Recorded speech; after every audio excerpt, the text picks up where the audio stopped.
우리가 생각하는 공평과 상식은 무엇일까요? 여러분, 공평하기를 원하시죠? 상식적인 사회가 되었으면 좋겠죠? 여러분 자신은 공평하고 상식이 있는 사람들입니까? 아니면 이기주의에 똘똘 뭉쳐있는 나 자신은 아닌가 싶습니다. 요즘 젊은이들 보면 기특하기도 하고 대견하기도 합니다. 공평과 상식의 소리를 내는 그 젊은이들을 바라보면 기성세대로서 좀 부끄러움이 많이 있는 것 같습니다. 젊은이들 앞에 우리가 상식이 있어야 된다라고 말하면서 나는 나 자신만 또는 집단 이기주의에 빠져 있거나 이런 모습에 전혀 공평하지 않고 상식적이지 못한 모습들만 우리 젊은 아이들에게 보여준 것은 아닌가, 참 낯이 뜨뜻해집니다. 1960년 3월 15일 날 3.15 부정선거, 여러분들 그때 현장에 사셨던 분도 계시고 또 역사를 통해서 공부하신 분도 계실 겁니다. 3.15 부정선거로 인해서 4.19 혁명이 일어났죠. 이때 이 초등학생, 국민학생들, 중학생들, 고등학생들, 이 젊은 아이들이, 우리의 생때 같은 그 아이들이 70여 명이 사망을 했습니다. 난리가 났고 마치 전쟁이 난 것처럼 온 국민들은 거리로 뛰쳐나왔습니다. 우리는 6.3 지방선거를 은혜롭게 마치기를 원했습니다. 한쪽에서는 부정선거라고 이야기를 하고 한쪽에서는 부정선거는 아니고 부실선거다라고 이야기도 합니다. 부정선거이든 부실선거이든 진위가 잘 밝혀져야겠지만은 1960년대 3월 15일에 있었던 그 부정선거 때 그 젊은 아이들이 죽은 그 역사들 다시는 반복해서는 안 되리라 믿습니다. 지금도 계속해서 올림픽 공원에 젊은 아이들이 모여서 계속해서 부정선거, 재선거 이 소리를 외치고 있습니다. 적어도 우리 아이들이 나가서 소리를 내고 있는 그 아이들이 한 명이라도 희생자가 생겨서는 안 될 줄 믿습니다. 어쨌든 이번 이 선거는 명명백백하게 밝혀져야 되고, 혹시 이것이 경제는 아니고 이 선관위와 정치계와 어떤 모종의 이야기가 있었던 것은 아닌가, 합리적 의심이 들면서도 이런 것들이 잘 밝혀져서 국민들이 아무 염려 없이 정말 나에게 부여된 이 국민의 주권, 이 투표 한 장의 그 권리를 잘 활용이 되었으면 좋겠고, 또 공평과 상식이 통하는 그런 나라가 되었으면 좋겠습니다. 정말 그런 나라가 되기를 하나님, 우리 교회를 사용하여 주옵소서. 우리 한 사람 한 사람 기독교인들을 양심 있는 사람들로 세워주셔서 이 나라의 하나의 미랄이 되었으면 좋겠습니다. 1,500만의 기독교인이 1,200만의 기독교인으로, 1,000만의 기독교인으로, 800만의 기독교인으로 점점 기독교인이 줄어들고 있습니다. 그러나 겉으로 볼 때에는 이것이 참 이거 기독교 큰일 났다, 문제다라고 이렇게 생각이 들지만 저는 그렇게 생각하지 않습니다. 주님이 다시 오시는 그때에는 알곡과 쭉정이를 분명히 구분하신다고 했습니다. 그래서 쭉정이는 밀가루로 다 키로 까불어서 다 날아가고, 알곡은 키에 고스란히 남게 되어서 하나님의 나라를 맞이하게 될 줄 믿습니다. 여러분, 교회가 쇠퇴해져 간다고 너무 염려하지 마세요. 시대가 그렇고 또 하나님께서 독생자 예수 그리스도를 이 땅에 다시 보내주실 때에는 정말 환난과 핍박 속에서도, 어떤 사회의 시험과 유혹 속에서도 밀알은, 또 알곡은 깨끗하게 또 거룩하게 남게 될 줄 믿습니다. 하나님이 원하시는 것은 모든 사람이 구원을 받기를 원하시지만 아무나 다 구원받기를 원하는 건 아니에요. 죄 없는 사람만, 죄를 하나님 앞에 고백하고 하나님의 은혜 없이는 우리가 살아갈 수 없음을 믿고 확신하며 나아가는 사람들, 그 사람들만 하나님의 나라 천국에 이르게 될 줄 믿습니다. 사랑하는 성도 여러분, 그렇기 때문에 한국이라는 이 나라 하나님께서 어마어마하게 복을 주셨는데 이제는 너무 우후죽순처럼 기독교인들이 많아져서 세상 사람들에게 우리 기독교인들이 종교계에서 가장 많아 그런 것들만 자랑했었잖아요. 우리 교단 같은 경우에도 이 나라에서 우리 교단이 장자교단이야 이런 쓸데없는 아주 하나님 보시기에 역겨운 이런 것들만 자랑을 했었습니다. 여러분 숫자 많은 거 그거 자랑할 거 아니에요. 정말 하나님 보시기에 알곡인지 하나님이 쓰시기에 합당한 사람들인지 그런 교회인지 그것을 하나님은 지금도 불꽃과 같은 눈동자로 어떠한 교회가 어떠한 성도가 그런 사람인가 지금도 나를 위해서 내 일을 감당할 사람이 누구인가 하나님은 거기에 주목하고 바라보고 계시다라는 거예요. 할렐루야. 그렇기 때문에 여러분들이 교회를 위해서 기도하실 때에도 하나님 우리 교회 부흥하게 해주세요. 그 부흥의 주요 요점이 무엇이냐? 하나님 내 자신이 부흥하게 해주옵소서. 하나님 우리 성도들 한 사람 한 사람이 예수 안에서 자유하며 기뻐하며 행복한 삶을 살게 해주옵소서. 이것이야말로 진정한 부흥입니다. 주님 다시 오실 때 그때 성도들은 많은데 숫자는 많은데 주님 맞이할 사람이 얼마나 될까? 여러분 그것이 가장 중요한 부분이에요. 그러한 예수님 다시 맞이할 그때의 부끄럼 없는 저와 여러분이 되기를 주의 이름으로 축원합니다. 그래서 우리 교회가 할 일이 많은 거예요. 대한민국의 교회들이 할 일이 많은 거예요. 이 나라 이 사회를 바라보십시오. 이 민족을 바라보십시오. 권력을 잡기 위해서 남을 죽여야 내가 사는 거예요. 내가 살아요.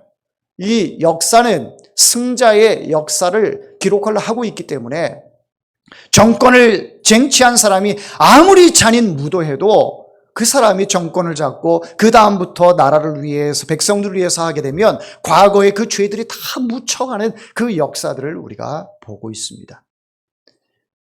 우리의 신앙생활도 그렇게 해서는 안 돼요. 여러분 목적이 중요하다고 해서 과정을 무시하면 그 과정 속에 오신 예수 그리스도가 무시되는 겁니다.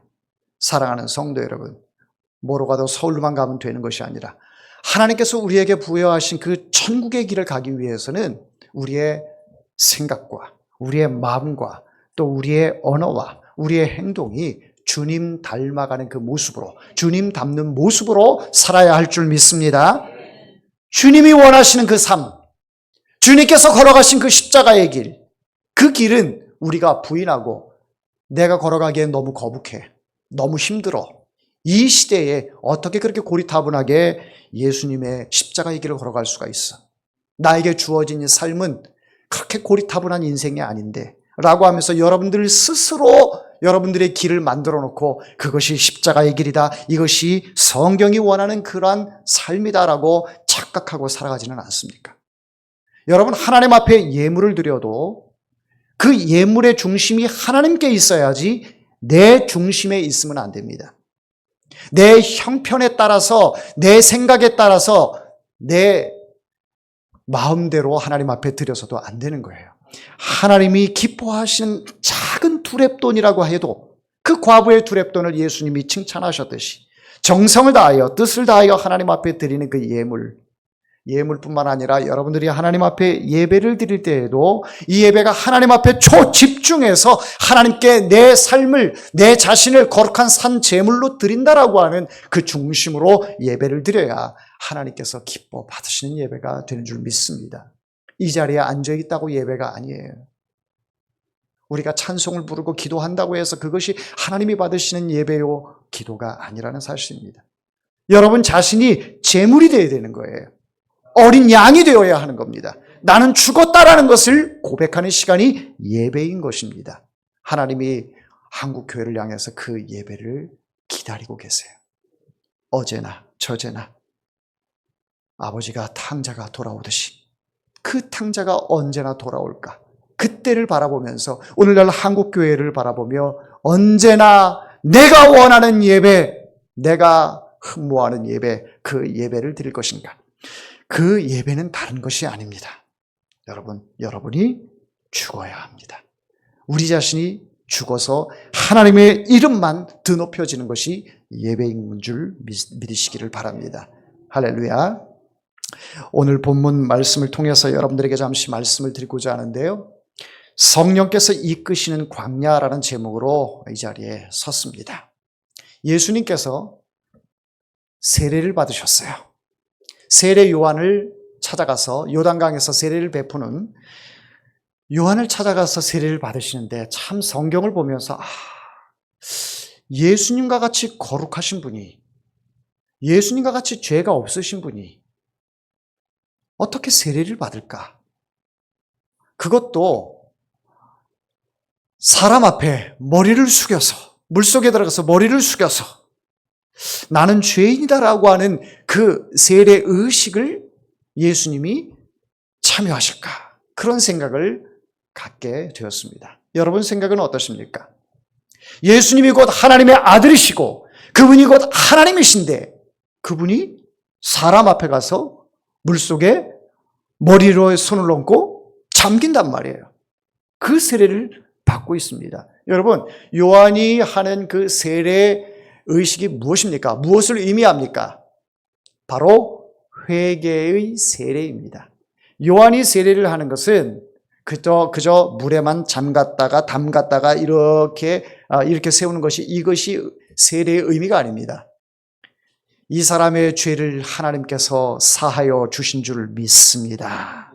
이 고백이 세례예요. 여러분들이 세례 받을 때에 여러 가지 학습 세례, 소요리 문답 그 교육을 받고 세례를 받았어요.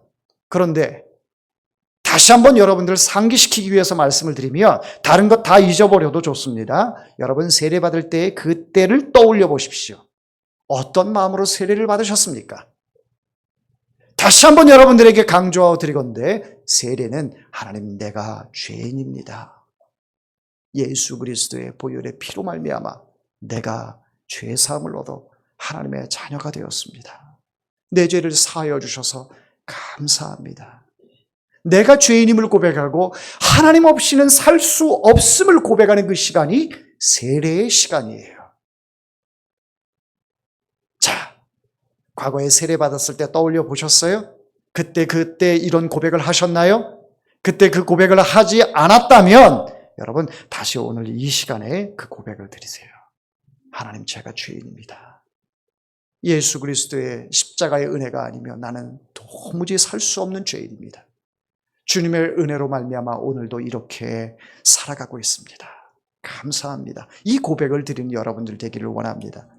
자, 세례가 바로 회개의 세례라고 그 의미가 있다면 예수님께서는 죄가 없으신 분인데 세례 요한에게 머리를 내밀고 세례를 받고 있어요. 어떻게 보면 예수가 세례 요한보다 밑에 있는 사람 아니냐 그러면 이렇게 생각할 수가 있죠. 그러나 그렇지 않습니다. 예수님은 거룩하신 분이고 죄가 없으신 분인데 우리에게 메시지를 던지고 있는 것입니다.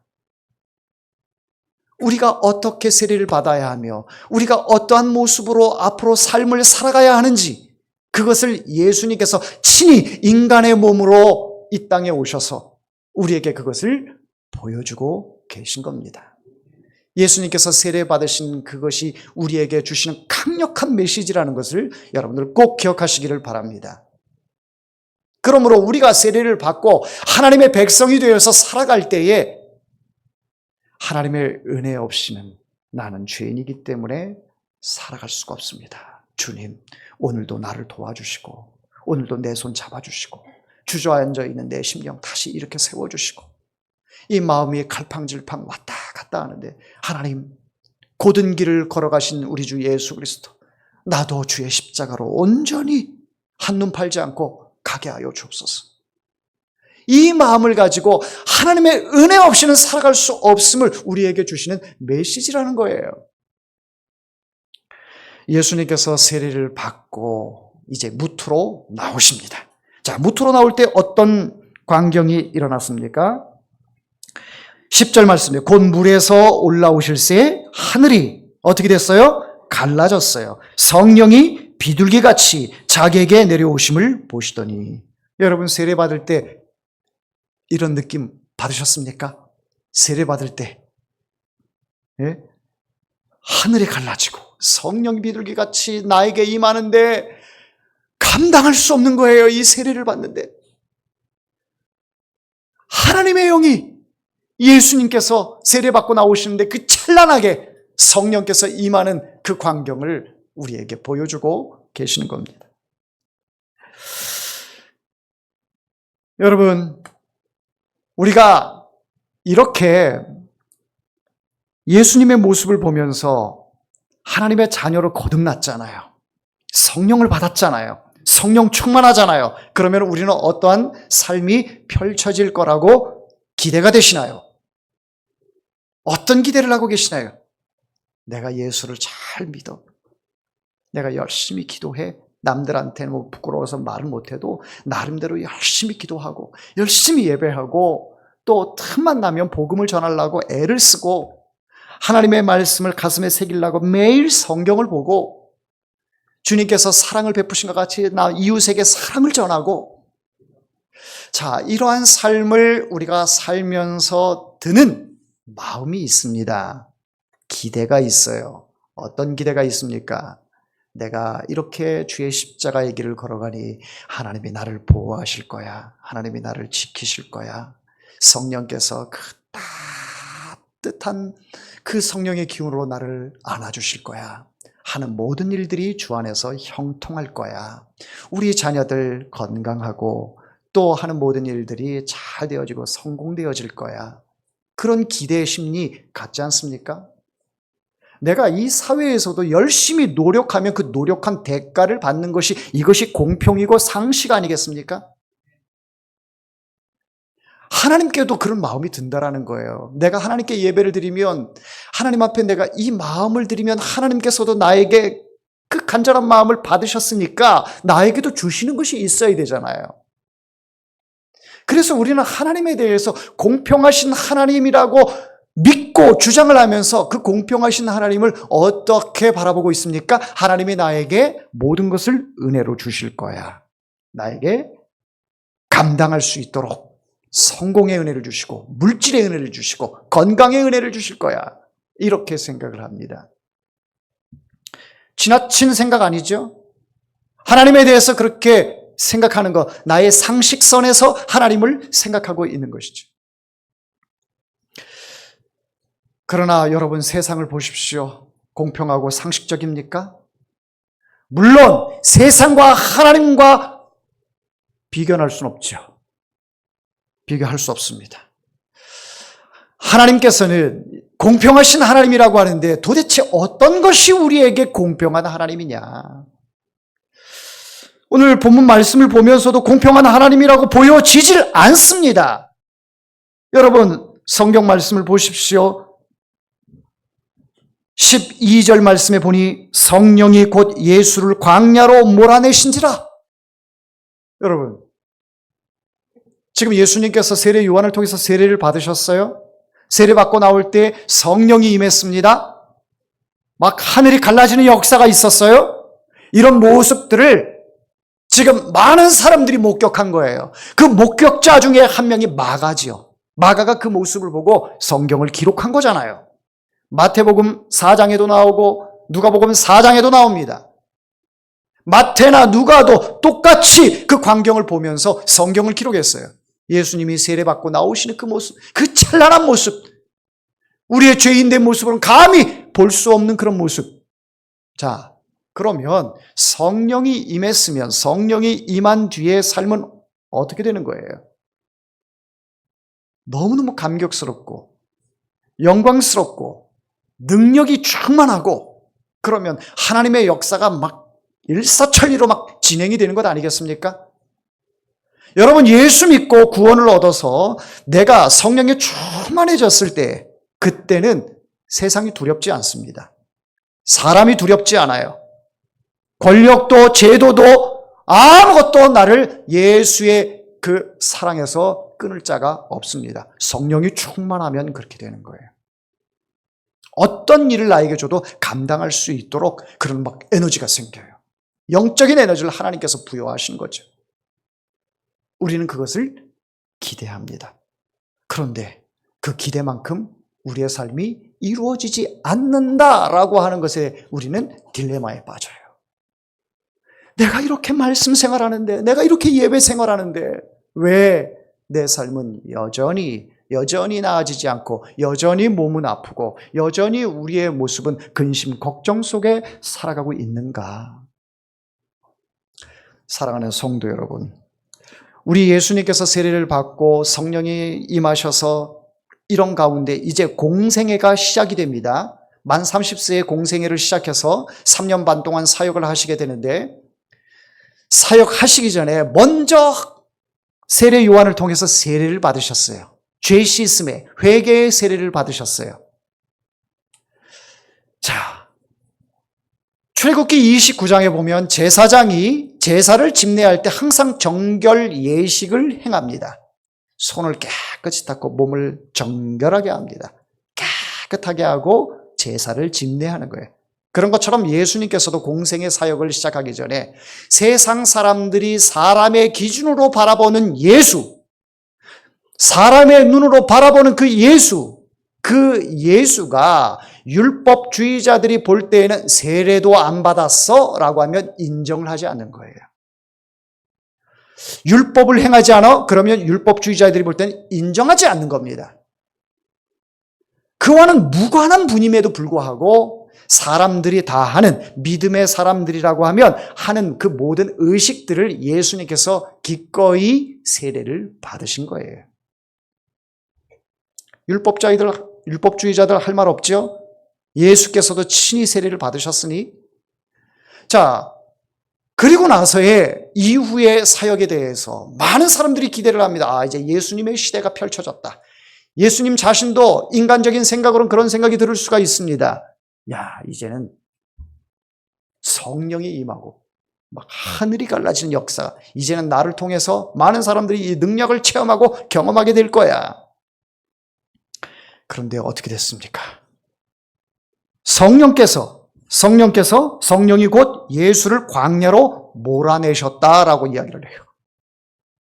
아니, 성령은 비둘기같이 나에게 임해서 평화롭지 못한 이 마음을 가라앉혀주고 평화롭게 하고, 또 강팍해져 있는 이 마음을 성령이 임함으로 인하여 부드럽게 해서 말도 순화가 되고, 말과 행동, 눈빛, 모든 것들이 성령이 비둘기같이 임하는 것처럼 타인을 대할 때에도 그런 모습으로 나타나야 되는데, 그러한 성령이 예수를 광야로 막 몰아내고 있습니다.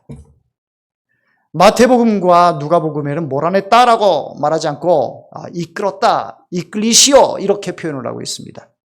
그러나 마가는 아주 강한 어조로 몰아내었다라고 이렇게 표현을 하고 있어요. 자, 성령께서 강권적으로 예수를 광야로 몰아내셨습니다. 자, 이것을 우리가 하나님의 일을 함에 있어서 성경적인 용어로는 연단이다 이렇게 표현을 합니다. 우리가 하나님의 일을 하려고 열심히 결단하고 마음에 다짐을 해서 하나님의 일을 하겠다라고 하는데, 왜 하나님의 일을 하겠다라고 하는데 앞에는 산 넘어 산이요 물 넘어 물이고 왜 계속 그런 현상들이 나타납니까? 바로 연단의 시간들을 하나님께서 그 사역자에게 허락하는 시간들이에요. 그 연단을 통해서 더 단단해지고, 대장장이가 이 쇠붙이를 계속 두들겨서 아주 명검을 만드는 것처럼 그 연단의 과정을 통해서 하나님이 쓰실 때에 정말 하나님의 나라를 위해, 하나님의 영광을 위해서 아주 크게 사용하시기 위하여 그 연단을 주신 거죠. 사랑하는 성도 여러분, 여러분들이 예수 믿고 나서 탄탄대로였습니까? 저 독일의 그 길처럼 아우토반이었습니까? 그렇지 않잖아요. 왜 이렇게 굴곡이 많은지, 왜 이렇게 시험의 요소가 많은지, 예수 믿기로 결정하고 교회 나가서 기도하고 열심히 헌신하려고 했더니 왜 이렇게 자녀들이 속을 썩이는지, 왜 이렇게 시어머니는 남편은 교회를 못 나가게 하는지, 여러분 이런 과정들 예수 믿으면서 다 겪어오셨잖아요. 그 과정들을 다 이기고 인내하고 연단하면서 여기까지 오셨잖아요. 하나님께서 여러분들을 더 단단하게 하나님께서 삼아주신 줄 믿습니다. 때에, 환난의 때에 사단이 여러분들을 공격하고 여러분에게 시험으로 넘어뜨리려고 할 때 그 단단해진 그 믿음의 그 연단의 시간을 통해서 그 믿음이 이제는 발휘할 때가 온다라는 것입니다. 할렐루야. 예수님께서 바로 광야로 내몰리셨습니다. 성령께서 예수가 미워서 광야로 내몰았을까요? 아닙니다. 반드시 인간에게 있어서 인간인 우리에게 주시는 메시지가 있는 거예요. 우리의 인생살이가 예수님을 세례받고 구원 얻은 백성으로서 살아가면서 이제는 다 됐다 할렐루야 생각을 했지만 여전히 연단의 시간들은 우리에게 비껴가지 않고 나를 찾아오는 그 모습들을 우리는 피할 길이 없어요. 그 연단의 시간들을 통해서 더 단단해지고 더 굳어지고 더 확실하게 확고한 믿음으로 바로 서기 위해서 우리에게 그런 시험의 요소들, 그러나 하나님은 감당할 시험만 주신다라는 거예요. 할렐루야. 그래서 우리가 감당해서 이 자리에 있는 거예요. 감당하지 못하면 다 나가 자빠져 다 세상으로 간 거예요. 감당할 능력을 여러분에게, 그 믿음을 주셨기 때문에 그렇습니다. 예수님께서도 광야로 내몰리셨어요. 자, 그렇다고 해서 성령이 그러면 예수님을 시험하는 것이냐? 아닙니다. 시험하는 거 아니에요. 독수리 새끼를 훈련을 시킬 때에 다 하나하나 다 해주면 그 독수리는 맹독류가 될 수가 없어요. 그냥 뿅아리처럼, 닭처럼 그냥 하늘을 날지 못하고 그저 여기서만 푸툭대는 그러한 보잘것없는 닭과 같은 존재가 될 수밖에 없어요. 독수리 어미는 그걸 알기 때문에 높은 곳에서 독수리를 밀어버리는 거예요. 새끼를 몰아내버리는 거예요. 그가 싫든 좋든 해야 되는 거예요. 그렇기 때문에 독수리 어미는 매몰차게 내모는 거예요. 바로 그겁니다. 성령께서 예수 그리스도를 바로 광야로 내모는 것은 바로 예수님께서 장차 올 많은 환난, 그 가운데서 가장 환난의 최고봉인 십자가의 그 고통을 견디기 위해서는 인간의 몸으로는 그것을 견딜 수 있는 그 힘이 부족해요. 물론 그분이 신적으로 영적으로 볼 때 아무 문제가 없습니다. 그러나 육체는 연약합니다. 육체가 십자가에 달렸을 때에는 하나님 앞에 엘리 엘리 라마 사박다니 어찌하여 나를 버리시나이까, 하나님 앞에 그런 하소연도 할 수 있는 거예요. 십자가를 지기 전에는 할 수만 있으면 이 잔을 내게서 옮기시옵소서 이렇게까지 하나님 앞에 호소하게 되는 거예요. 인간의 몸을 입었기 때문에 어쩔 수 없는 겁니다. 그러나 아버지의 뜻대로 행하시옵소서.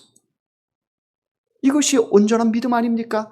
예수님께서 십자가에 달려 죽으시면서까지 우리에게 보여주신 모든 것들의 파노라마는 바로 우리가 살아가고 있는 인생과 장차 다가올 그 미래 속에서 우리가 겪어야 할 일들이고, 우리가 반드시 예수님처럼 십자가를 지고 저 십자가에 달려 죽으면서까지도 부인할 수 없는 그 믿음의 그 사실을 우리에게 보여주고 있다라는 사실입니다. 사랑하는 성도 여러분, 그동안 우리는 많은 어려움이 있다고 하나님 앞에 불평불만을 많이 했습니다. 나는 언제까지 이렇게 살아야 돼? 언제까지 이 아픔과 고통 속에서 살아야 돼? 여러분, 그럼에도 불구하고 여러분의 영은 육이 후패해져가도 영은 날마다 새로워지는 자들이 되기를 원합니다. 영이 새로워지기 위해서는 이런 환난들을 당할 때에도 입술로 범죄하지 마시고 하나님께서 나와 함께 하시며 바로 예수 그리스도가 세례받은 뒤에 광야에 내몰려서 사단에게 40일 동안 금식을 한 뒤에 시험을 받는 그 과정 속에서도 우리 주 예수 그리스도께서 금식의 그 고통의 시간들을 이기고 가장 인간적으로 연약할 때 사단이 침투했지만은 말씀을 통해서 사단을 물리쳤다라는 사실. 할렐루야. 여러분이 시험에 들 때, 여러분이 가장 연약할 때 시험이 듭니다. 물질에 있어서 가장 내가 지금 연약할 때, 가장 필요하다고 느낄 때, 그때 사단이 역사합니다. 육체적으로 또 건강적으로 여러분의 어떤 하나님 앞에서 빈틈을 보인 그런 시간들, 가장 연약해질 때 사단은 여지없이 여러분들에게 와서 속삭이고 있다는 사실을 우리가 잊어서는 안 됩니다. 자, 그런데 보십시오. 13절 말씀에 광야에서 40일을 계시면서 사탄에게 시험을 받으시며 들짐승과 함께 계시니, 자, 한번 같이 읽어봅니다. 천사들이 수종들더라. 할렐루야. 그런 하나님이세요. 광야에 있지만 하나님께서는 천사를 보내주셔서 시험 중에도 천사가 발이 상하지 않도록, 머리가 상하지 않도록 하나님께서 그렇게 역사하신 분이에요. 아무리 사단이 공격을 해와도 하나님께서는 주의 천사들을 보내셔서 예수를 수종드는 그런 역사를 보이고 있는 겁니다. 사랑하는 성도 여러분, 우리의 인생이 광야의 삶과 같습니다. 우리의 한평생은 광야의 삶입니다. 건강의 광야, 경제의 광야, 자녀의 광야, 부모의 광야, 어디를 봐도 광야가 아닌 곳이 없어요. 광야라고 하는 것이 무엇입니까? 물이 없는 곳이에요. 먹을 것이 없는 거예요. 부족한 것이 많아요. 인간의 스스로 힘으로는 살아갈 수 없는 것이 광야입니다. 그렇기 때문에 하나님께서 그 연약한 인간에게 만나와 메추라기를 먹여주시면서 그 광야 속에서도 살아갈 수 있도록 하게 하신 겁니다. 그러니 우리는 이 광야 같은 삶 속에서 하나님의 은혜 없이는, 하나님께서 보내주시는 만나와 메추라기가 없이는 살아갈 수 없는 존재라는 사실입니다. 우리가 아무리 먹고 사는 것으로 인하여 내 삶을 영위해 나가려고 해도 여전히 허전하고, 여전히 영원한 세계에 대한 하나님의 나라에 대해서는 내가 보장할 수 없어요. 아무것도 내 스스로는 보장할 수 없어요. 하나님이 나에게 은혜를 주시고 하나님이 나를 붙들어 주셔야지만 우리가 구원을 얻게 되는 거고 하나님의 백성이 되는 겁니다. 여러분이 돈이 많고 능력이 많고 지혜가 많고 지식이 많아도 구원을 얻을 수 있습니까? 못 얻습니다. 영원한 삶을 살아갈 수 있습니까? 못합니다. 하나님께서 하셔야만 그것이 가능한 거예요. 우리의 인생은 광야와 같습니다. 그러나 그 광야의 피곤한 삶 속에서 한평생 살아가지만 하나님께서는 천사를 보내주셔서 여러분들이 마음 상하지 않도록, 여러분들이 주의 십자가를 내팽개치지 않도록, 십자가를 바라보고 뒤를 돌아보는 인생이 되지 않도록 천사가 여러분들에게 수종들면서 여러분들이 바른 길로 갈 수 있도록, 하나님의 나라를 갈 수 있도록 그 길을 인도하고 계십니다. 할렐루야. 그 수종드는 자 중에 하나가 또 저예요. 제가 천사라는 얘기는 아닙니다. 그러나 저를 통해서도 여러분들에게 말씀을 전하면서 여러분들이 세상 길로 가지 않도록, 세상에 취해 살지 않도록, 그 마약과도 같은 세상에 거기에 빠져서 허우적거리면서 인생 포기하는 사람처럼 그렇게 살지 않도록. 그래서 목회자를 세웠고 오늘도 이 자리, 이 강단에 세워주신 줄 믿습니다. 사랑하는 성도 여러분, 말씀을 맺겠습니다. 성령께서 여러분들에게 임하시면 여러분들이 권능을 얻지만, 성령이 임하셔서 권능을 주셔도 여러분들 가운데는 여전히 사단은 시험을 한다라는 사실, 그 시험이 있지만 하나님께서는 그 시험으로 인하여 여러분들을 패가 망신하도록 내버려 두지 않고 천사를 통해서 하나님께서는 끝까지 여러분들을 붙들고 계시다는 것을 믿으시기를 주의 이름으로 축원합니다.